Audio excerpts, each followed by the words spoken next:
love languages?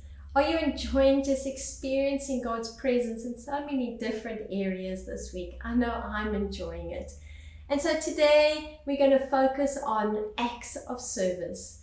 These are the people that their language is, they'll come into your house, start cleaning the kitchen, hanging up washing, making sure everything's tidy before they even give you a hug.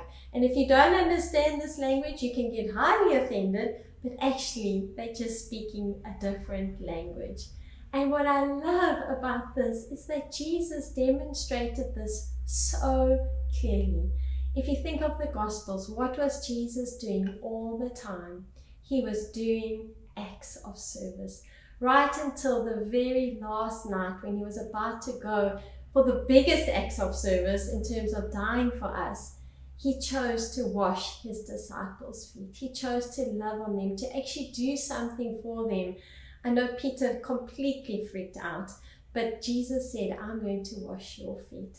I want to read this in John 14, verse 2-3 in the Passion Translation. It says, my Father's house has many dwelling places. If it were otherwise, I would tell you plainly, because I go to prepare a place for you.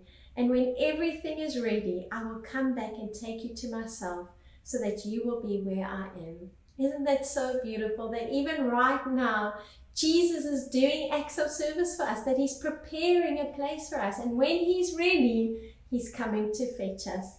And in John 15, verse 12-13, it says, this is my commandment, that you love one another, just as I have loved you. Greater love has no one than this, that one lay down his life for his friends.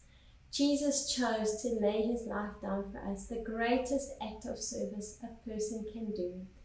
And as we see that, we can then lay our lives, we can go out and do service to those around us, that we don't just sit back and watch other people serve, that we too can be involved in acts of service and love people in that language, because Jesus has shown us such a beautiful picture of how he loves us in acts of service. So go and be aware of that language today. Go and love on purpose. Go and serve someone maybe you've never served before. Choose to do something different this year, because people are speaking this language. And always remember, you are highly favored and deeply